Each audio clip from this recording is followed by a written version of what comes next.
Roads are more than just grey strips of asphalt dividing up the landscape.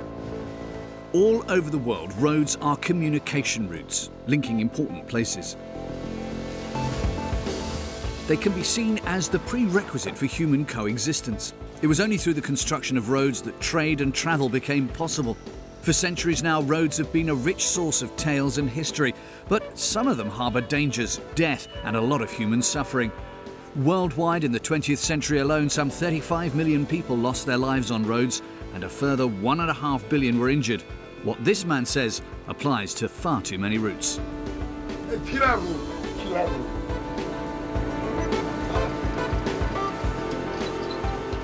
Some of the world's most dangerous roads are located in the mountains, far away from civilization. Others, totally congested and seemingly devoid of any order, run through towns and villages or through major cities.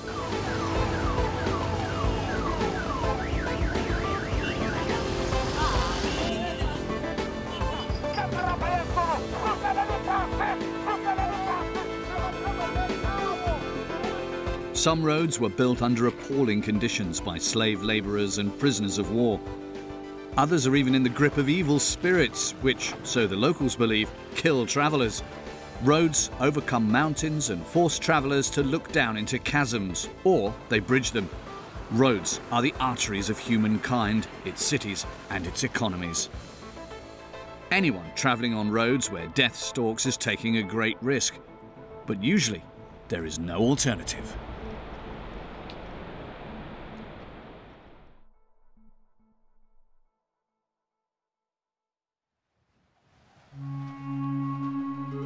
Nanga Parbat in the Himalayas is one of the world's highest mountains. Treacherous glaciers, rockfalls and avalanches have given it a notorious and deadly reputation as a killer mountain. Certainly where German climbers are concerned, the many failed expeditions and accidents since the 1930s have earned Nanga Parbat in Pakistan the sombre and frightening name of the Mountain of Fate. The small town of Raikot lies at the start of the last drivable road to the base camp below the summit. Running alongside a chasm, it threads its way between cliffs and landslides. Even getting to Raikot is an adventure fraught with danger. Known as KKH, the Karakoram Highway is a 2,000-kilometre long trunk road linking Pakistan with China. Murtaza Baig is an expert on mountain tours in Pakistan. He kept a film record of our journey and told us what is so fascinating about the highway. Always the people describe about this road. I was really interested to must go and see how is fairy meadows and what is the road condition, because people are afraid and always talking about the road. So myself, when I came first time and I sit the jeep and then started the jeep, I was too scared and I said, oh my God, where I am going. Following the mighty Indus River, the Karakoram Highway winds its way through the huge gorges of the Himalayas, the Hindu Kush and the Karakoram. Goods transportation was always a compelling reason for building the road. The colourful, artistically decorated trucks from Pakistan are unique. Front and roof superstructures are enlarged with wooden cladding to create more space for decoration.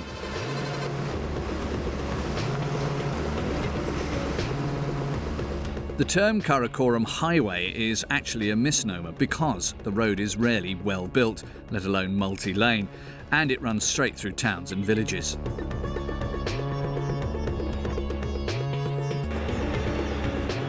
Truckers like Faisal are often on the road for weeks on end. The elaborate decorations on the inside and outside of their vehicles are intended to give them at least some feeling of home comfort because theirs is a highly dangerous job. Driving on the Karakoram Highway is definitely hazardous. Numerous trucks and cars have met with accidents on it. Their drivers collided with other vehicles or they plunged into the rivers. As you can imagine, the highway is used by many commercial vehicles.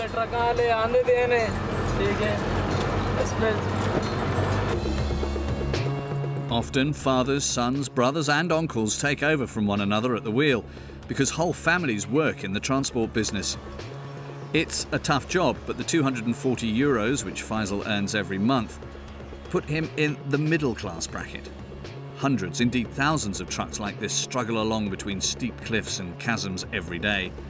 Without them, there would be no exchange of goods between the capital and the provinces. Mine is a really big truck, but I always drive carefully. You have to know your truck really well, know how it reacts. Then it's all up to Allah and His mercy. He will help you. But the Pakistani government no longer wanted to depend on Allah's grace and took a bold decision.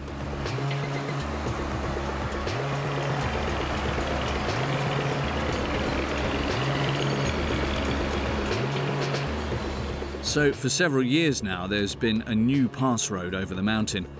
The aim in building it was for vehicles to avoid the most dangerous bends and chasms on the notorious Karakoram Highway. At an altitude of 4,000 metres, the Babursa Pass was also designed to save truckers several hours, theoretically at least, because even though the road is actually new, driving over the pass is most definitely an adventurous undertaking. If you use the pass, so then 4 hours definitely you will save from the KKH, because KKH is longer than Naran or via Babusar Pass. But the first signs raised suspicions that the new pass road might be just as hazardous as the highway around the mountain. What's more, the pass is only open from June to October. Such are the forces of nature here that frost and tumbling rocks cause so much damage that the pass road has to be repaired at great effort and expense every year. Even in June and July, fog, rain and sometimes snow are a major risk. The traffic has suddenly come to a standstill. People are standing in the middle of the road. Meltwater from the glacier put too much pressure on the cliff. Consequently, only a few minutes ago, a huge landslip swept an entire mountainside into the depths. Now there is total confusion here. No one has any idea of the true extent of the disaster. The masses of mud, rock and scree have buried everything beneath them. Heavy-duty machines will have to be brought up to deal with the problem. Drivers soon realise that they won't be going anywhere today, unless they turn back. This route is highly dangerous, not only because of the weather conditions like mist and rain, but also because of the poor road surface. Over the last 3 years, thousands of people have been killed and injured. The tight bends are a real problem, and many accidents are often the result of the conditions. But sometimes they are also caused by brake failure.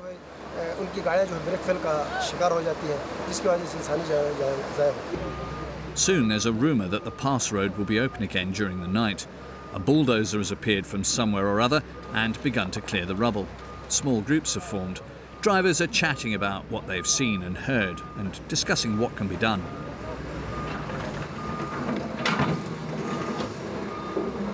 We have already seen 2 big landslidings, and then the people said that there is more 3 like this. So that's why the people are stuck for 3 days, 4 days. And then there is no heavy machines there, you know, so that's the big cause. That's why the people are stuck from both sides. 3 houses in the village of Dhaka. Telephone lines and electricity cables have been buried by the masses of mud and rock, and so have 5 young people in their car. It's a tragic situation. Somehow, residents and travellers try their best to clear the debris. After all, everyone wants to continue their journey. However, the full extent of the landslide only gradually comes to light. At the same time, on the Karakoram Highway, a short way down from the peak, Faisal and other truckers have decided against taking the road over the pass. It might save time, they say, but the road is blocked too often, and it's too steep anyway for trucks. So their only option is the dangerous KHH, with its tight bends and cliff faces. The piles of shattered glass indicate head-on collisions with no room for evasion action. Such crashes are common. The driver has a broken axle. He's been waiting in his truck for hours. It will be a while yet before his co-driver comes back with help, so he's been taking a nap. As 24-year-old Faisal knows, it's all part of everyday working life on the highway. When you drive this highway for the first time, you're scared, but then you get used to it. Of course, I'd prefer it if the situation here were better, with more signs, for instance. If the roads were better, life for us drivers would be easier. we would have fewer problems on the route.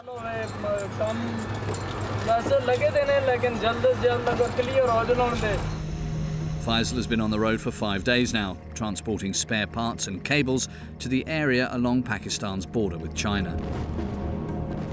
When the two countries agreed to launch the huge construction project, the 800-kilometre-long highway through the foothills of the Himalayas, the Hindu Kush and the Karakoram Ranges was seen as the eighth wonder of the world. In summer 1996, the Frontier Works Organisation, a subunit of the Pakistani Armed Forces, was established. 15,000 workers under the direction of Pakistani and Chinese engineers blasted and dug the road through the mountains, initially with explosives and then with their bare hands as well. Even today, the more than 800 Pakistanis who lost their lives in building the highway are regarded as martyrs. The road still follows the Indus River, whose raging waters have cut a deep gorge through the rock.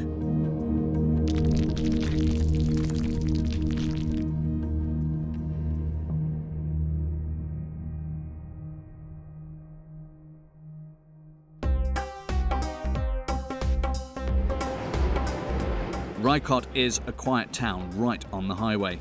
Goods are transported further north from here to Afghanistan, Tajikistan and China.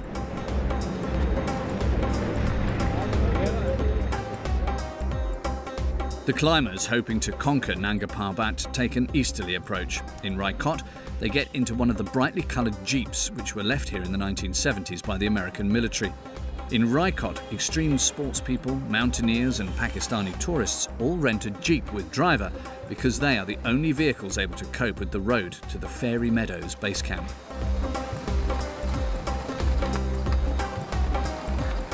Raikot's jeep drivers are organised in a kind of professional association. They set prices and draw lots to see who takes which tour on the dangerous road. No driving school could teach what they know and can do. They are absolute specialists and bear responsibility for the lives of the 4 or 5 people in their jeep. Only a few minutes out from Raikot, passengers quickly get an initial idea of what they've let themselves in for. To the right, the jagged edges of a cliff face, to the left, a yawning chasm. Driving a touch too fast, taking a bend too wide, a rockfall, a sudden oncoming traffic situation. There are many dangerous situations here that can end fatally. In many places, parts of the road have crumbled, making the narrow track even narrower. Damaged sections are temporarily repaired with wooden beams and piles of stones. But instead of focusing intently on every rock, if possible, passengers should enjoy the spectacular view. The drivers are bold, fearless men who know every rock, every bend and every sheer drop. It's only 20 kilometres from Raikot to the end of the road, but the journey takes up to an hour and a half. Every few kilometres, the driver stops to make a brief check on his jeep. A mini-service, if you like. And it goes without saying that the horn needs to be sounded before every bend.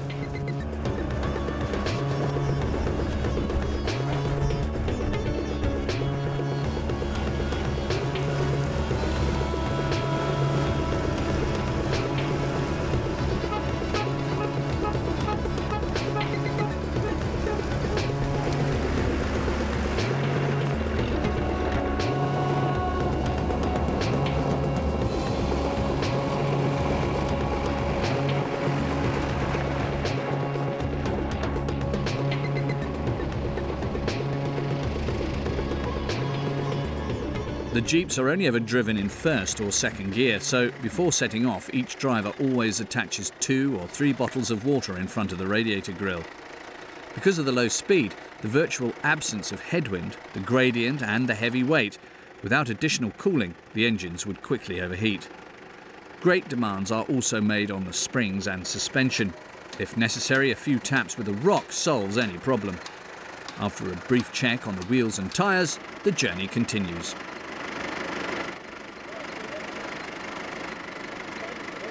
At first, Faisal was only co-driver to his uncle and his father, but for some time now he's been driving on his own.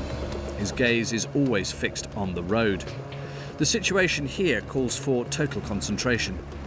Trips like this, of course, 4 or 5 times a week, depending on the weather, are also an adventure. There's no driving school that can teach you to meet the demands of this job. Some of the people I drive here get frightened right at the start. Very few remain calm. Most suddenly jump from one side to the other, shrieking and screeching. Faisal is a polite person. On camera, he doesn't mention that some of his customers want to turn back even after the first bend, telling him straight away that the tour is not for them. A rockfall has damaged the bridge. Not even the jeeps can get through. So the passengers have to get out and walk to the other side to be picked up. My biggest fear is that something could happen to my passengers, that they might be killed. It's not just my life I'm worried about, but also the lives of the people I'm driving.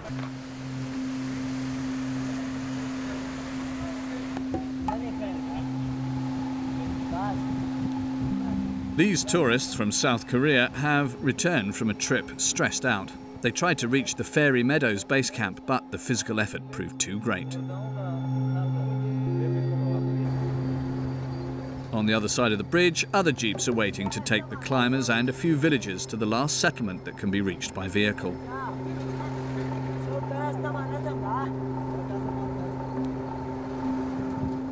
Dilber Khan, who owns a hotel in Gel, joins us on the last few kilometres to the end of the road. We learn how important it is for the people who live here. Many people come here. Yeah, it's a good business for us and good for the people also. If the road is good road, then they come very easily to go up to the ferry meadow, and they can see the ferry meadows. They go up to the base camp and the bell camp everywhere. So if the road is not so good, then so many people, they tell us that your road is not so good, that's why we are not coming to there. At this spot, the road used to run beneath the cliff. During the last thaw, the track was buried by scree and swept away by the masses of water. But the villagers refused to give up in their battle against nature. Here, an old man has secured his colleague solely with a thin hemp rope. The men have got hold of some dynamite and a few tools and are wresting a new road from the cliff a bit higher up. No one is paying them for the work. These people want to be linked to the outside world, so they meet the cost themselves.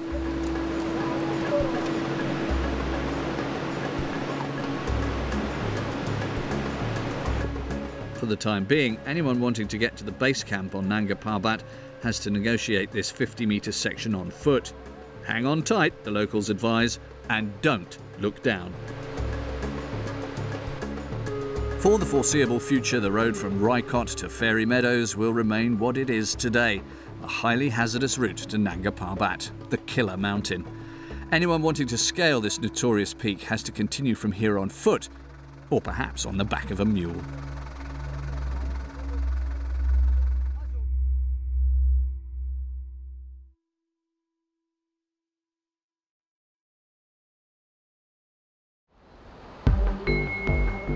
Madagascar is the world's second biggest island state.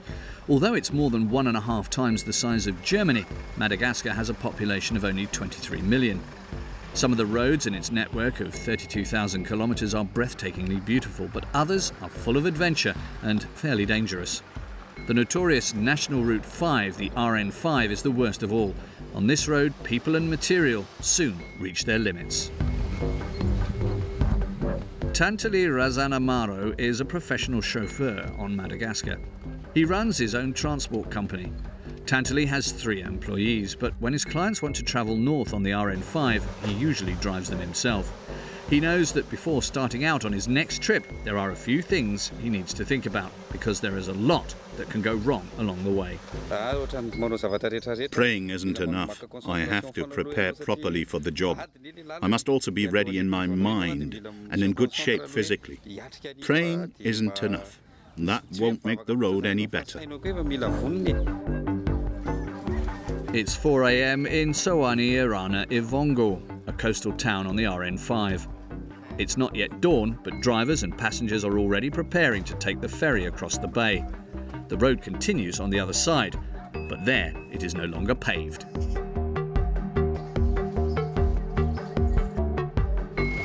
Official controls are virtually non-existent. People here run things themselves. Whether and when the ferry sails is decided afresh every day. The taxi bruses, or bush taxis, are private minibuses that travel to even the most remote villages. They don't offer any legroom or comfort, but as the owner of this bush taxi knows, there is no alternative.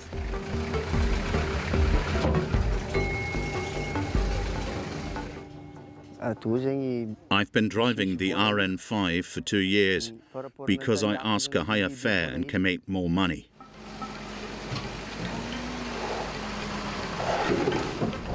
Tantali, our professional driver, is also taking this ferry. He's arranged to drive in a convoy with the bush taxi. It's something they all do here, because driving the RN5 on your own would be reckless. Thus, the drivers and their passengers quickly form a community of destiny because the trip north is not without its risks. In an emergency, people have to help one another. The road runs along the Indian Ocean, water to the east, dense jungle to the west. A rather original kind of seatbelt, but this isn't being cocky. Travelling like this calls for courage and experience. Over the next few days, it will become clear that a trip on the RN5 is difficult and strenuous. At first, though, everything's idyllic.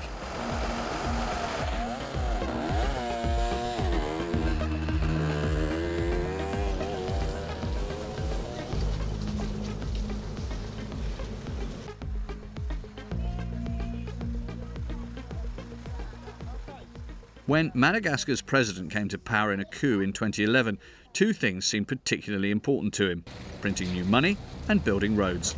The country's biggest banknote combines both goals in pictures and colours. But the RN5 is still a far cry from this ideal image. This is the start of that stretch of the RN5 which drivers say is the easier part. No one has more experience on this route than the bush taxi drivers. Some of them travel it every 3 or 4 days. With the sea on the right and the jungle on the left, it's not just a case of negotiating the occasional puddle on the RN5. Travelling on this route involves an almost rhythmic rocking through mud and sand that lasts for hours.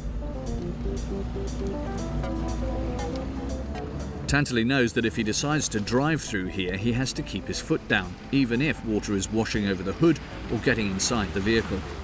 Anyone who gets stuck here without an escort has a real problem, one that could last several days.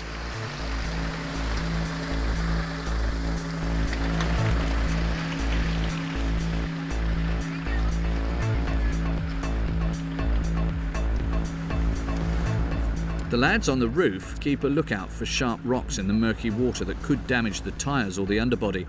They tell Tantali when to hold back so that both vehicles don't get stuck in the same mud hole. The man with the interesting seatbelt instructs him to put his foot down. "You're on the right line," he says. "When you get through, pull up on the right." It takes a lot of pluck and skill to find the right path through the water. After downpours, pools like this can be a lot deeper than they seem.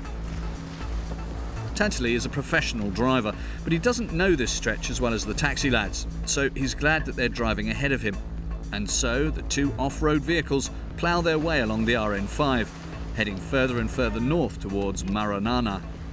Some of the people on the load bed have got cramp, others are feeling sick, but there will be no stopping until the next ferry is reached. Constantly being immersed in water has made the filters damp.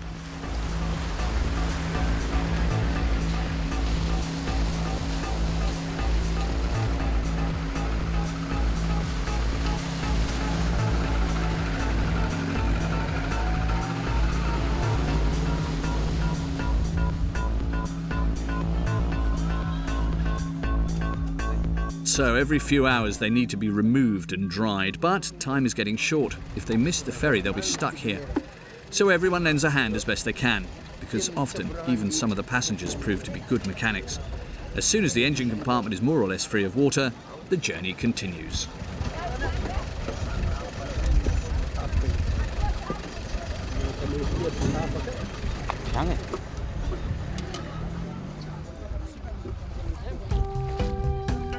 The further north the vehicles get, the smaller the ferries become that transport them.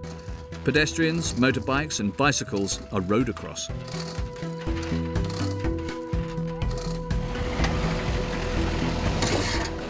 The ramps are for jeeps and trucks, even if the sheet metal sometimes suffers.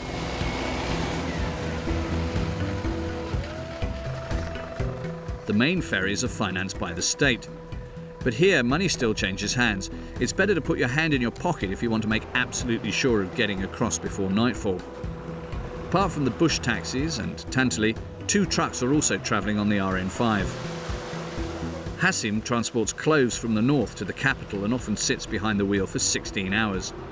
If there's room to earn a little extra cash, he takes passengers on the load bed. October is high season and Hassim drives as often as he can. He bears almost everything with stoicism, although the wooden planking on the ferries always scares him.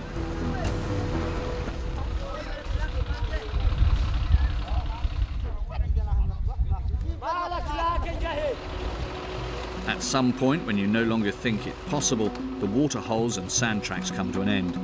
But what follows is far more strenuous for Hassim and the other truckers. The vehicles on the road here aren't exactly fragile. They're all-wheel drive trucks, which used to belong to the military.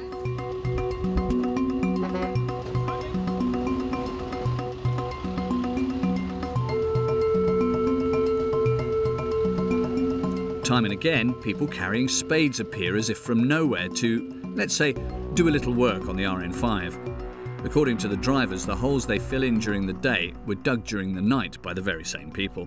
And the men expect a small donation for their efforts in repairing the road, so it's not surprising that the average speed on this stretch of the RN5 is a mere 9 kilometers an hour. Arno and his lads on the bush taxi are now some way ahead of the trucks. The mood is good, and the men on the roof treat themselves to the occasional swig of gin. But at some point they have to pull up between a few huts in the village and disassemble the entire rear axle. There's hardly anything they can't fix on their old Toyota, even when they're on the road. But the water and the sand on the RN5 are a constant source of friction, and the differential and the wheel bearings suffer accordingly.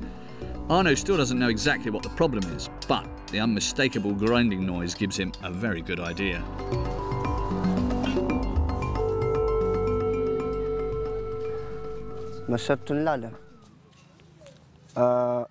From now on, the rocks are going to be more and more of a problem.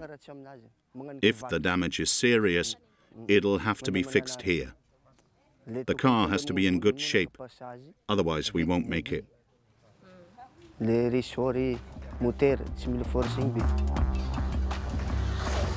This time, a motorcyclist will have to go back and fetch spare parts. Arno and the bush taxi's crew are stuck.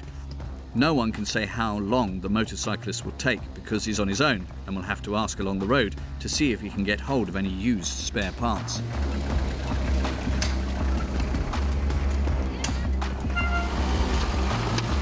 Now Tantali has to continue in his Pajero on his own.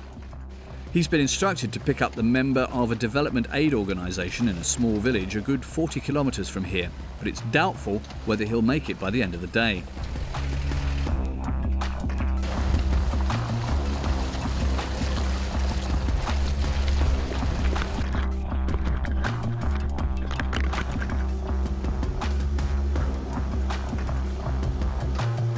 The drive along the RN5 is now pure torture.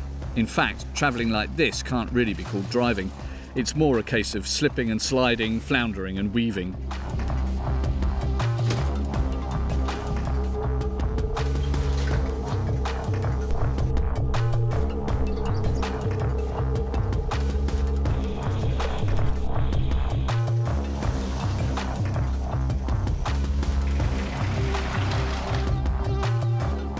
Out here, nearly everyone gets around on foot. Now Tantali himself has to stop. The acrid smell from the engine compartment is clearly coming from burnt plastic or rubber. Constantly driving over huge rocks is having an effect.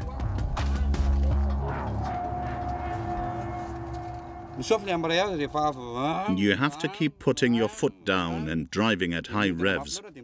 As a result, the clutch overheats. We'll have to let the car cool down for half an hour or so. But 20 minutes later, Tantali sets off again because he has to solve another, far more pressing problem than an overheated clutch. Where can he find diesel on the RN5? There are no filling stations and his jerry can is empty.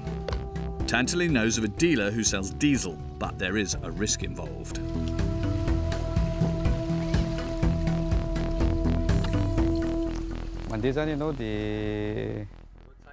It was further south.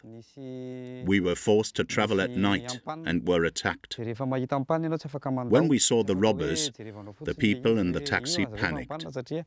The men wore short pants and plastic sandals and were heavily armed. But they weren't after money. That wouldn't have been any use to them in the jungle.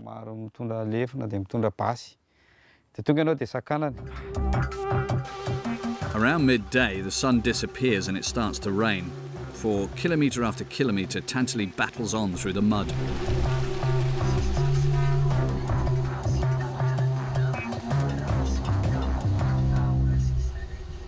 Finally, he reaches the village where he's supposed to pick up the man from the aid organisation. But there's no sign of him.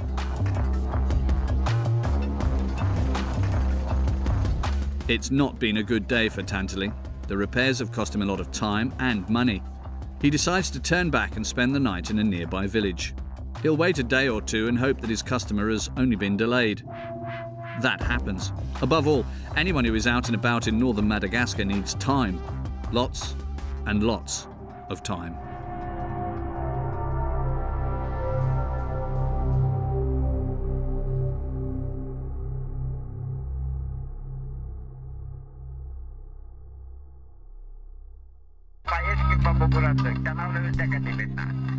With 163 million inhabitants, Bangladesh is one of the world's most densely populated countries.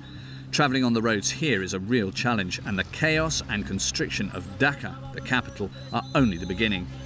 Bangladesh's highways are among the most dangerous on earth. Anyone getting into a car here must reckon with a very special type of experience.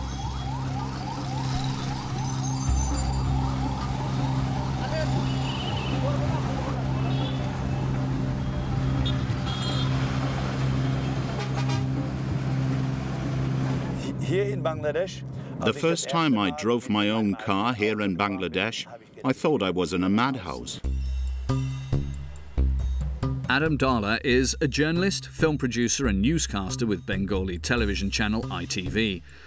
A keen motorist, he's only too aware of the dangers on his country's roads.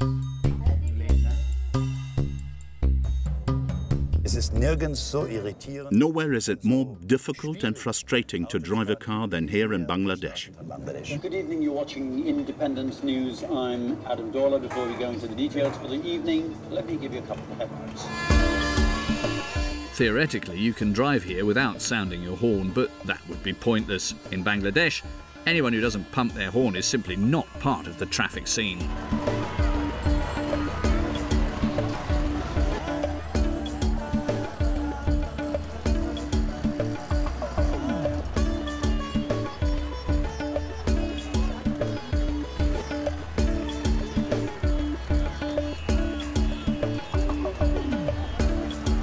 Everyone in Dhaka, with its 16 million inhabitants, wants to get to where they're heading for, and its roads are the city's arteries.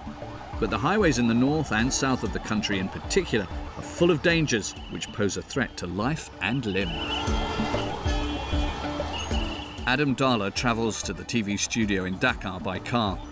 Some days the trip takes him 20 minutes, but sometimes he needs 3 long hours for just 3 kilometres. That's why in the city he has a driver. It means he can use his precious time for working.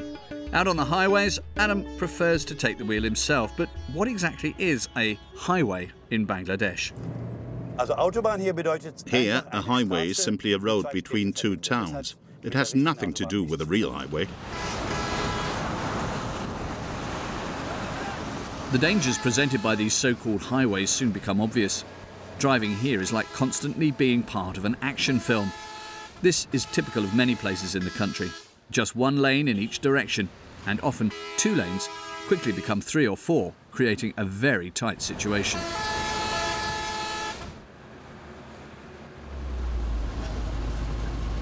People who drive for a living, like Jaax, spend between 14 and 16 hours a day at the wheel.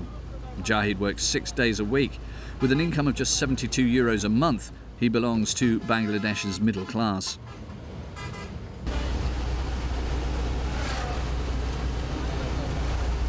There's no speedometer needle. Jaax drives according to his instincts and sometimes the wishes of his passengers. He doesn't have any fixed schedule to keep to. The more customers he has on board, the more profitable it is for the owner of the bus. Full buses are regularly involved in serious accidents. Jahid explains why it's not always the driver who's at fault.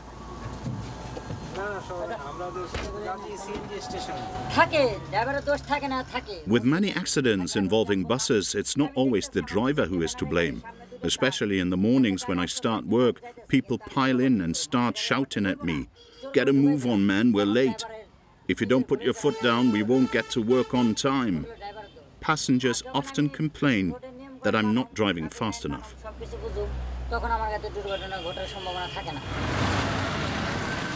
That sounds a bit like an excuse, because looking at the way they're driven, it's clear that in Bangladesh, buses and trucks dominate the highways. Nothing seems to scare the men at the wheel.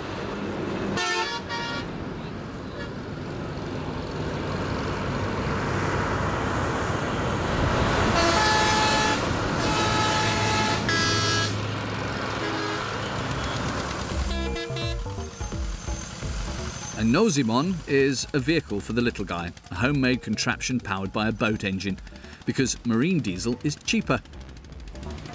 Nozimons are not allowed on highways, neither are rickshaws, powered or not, but that's usually ignored. The main thing is to get to where you want to, no matter how.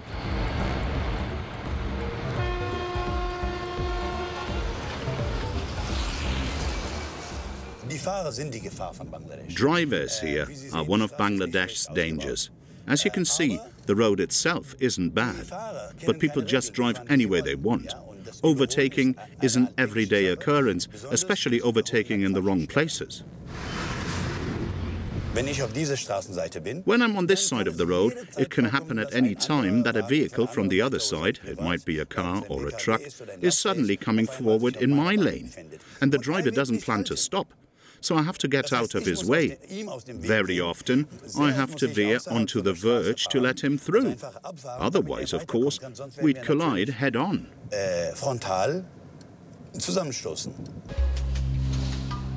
The emergency department of a hospital only 60 kilometers north of Dhaka. Victims of serious accidents are brought here every day. The Sylhet Highway is one of the most dangerous roads in the world. This hospital is just beside our Dhaka-Sylhet Highway, just side of Dhaka-Sylhet Highway, and lots of accident patients, lots of road traffic accident occurs in this highway due to the ignorance of our local people also, and our inexperience of our drivers, and some of our negligence of our drivers. Anyone who makes it to the district hospital after an accident can count themselves lucky.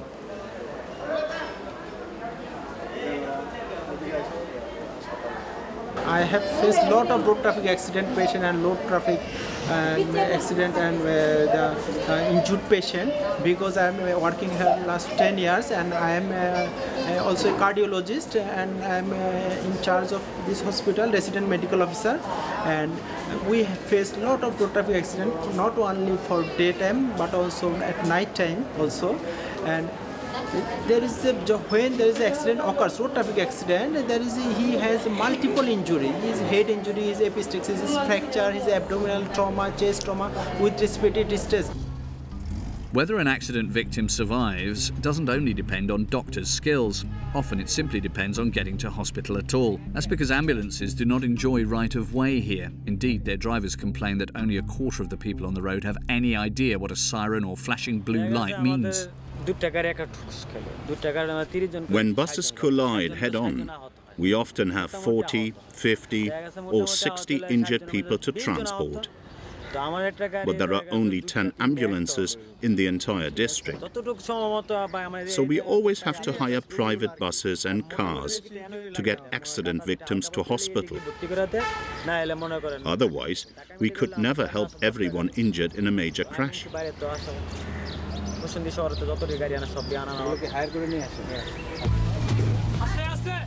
A bus trip of several hundred kilometers on Bangladesh's highways costs about 60 cents. It's half price if you travel on the roof. This is actually forbidden, but it is still fairly popular.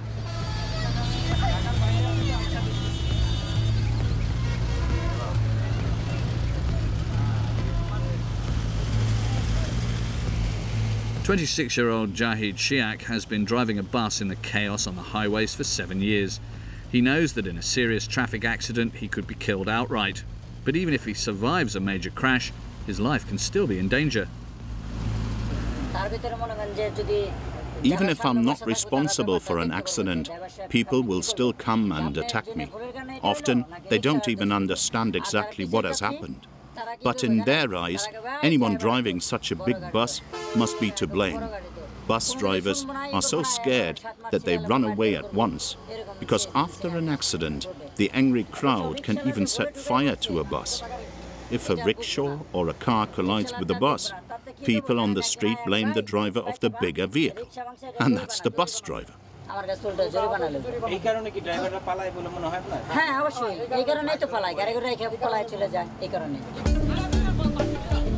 Chaos and violence at the scene of an accident. A frightening scenario that can quickly become life-threatening. A totally overladen truck has overturned on the highway. The driver has run off, but passers-by have grabbed his co-driver. The policeman also has an opinion as to the cause of the accident. The mood is heated and confused. While passers-by are delighted to have found so much free rice, a few residents try to keep on top of things. They call for a police tow truck and do their best to control traffic at the scene.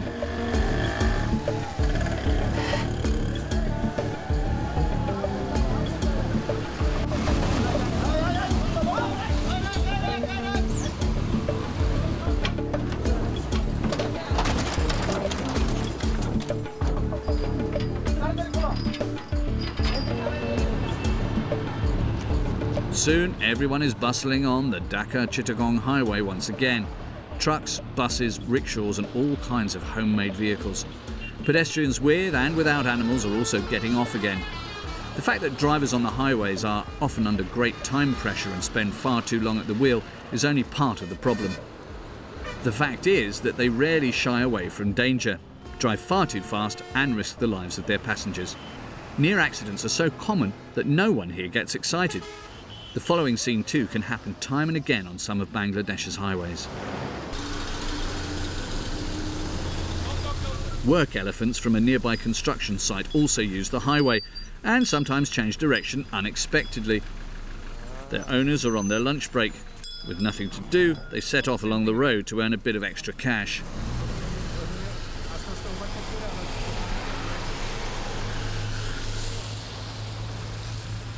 Car passengers aren't always amused to have an inquisitive trunk check out their vehicles. A small donation for the animal's feed is a request that sometimes falls on deaf ears. Anyone who doesn't pay then has to wait a while before they can set off.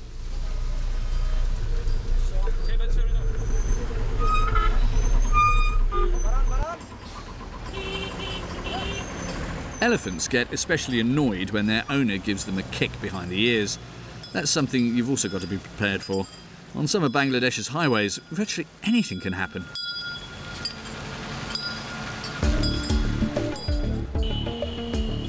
The government has long been trying to master the situation on the roads. Concrete dividers in the middle of the road are designed to at least separate the lanes and reduce the number of head-on collisions. Here and there, bridges have also been built to enable people to cross the highway, but most prefer to use the traditional method.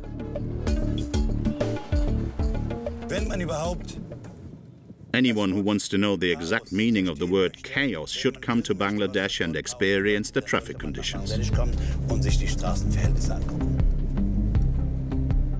And so the highways of Bangladesh continue to be among the most dangerous roads in the world. For Jahid, the bus driver, his passengers, the pedestrians, and also for Adam Dala, the director and newscaster.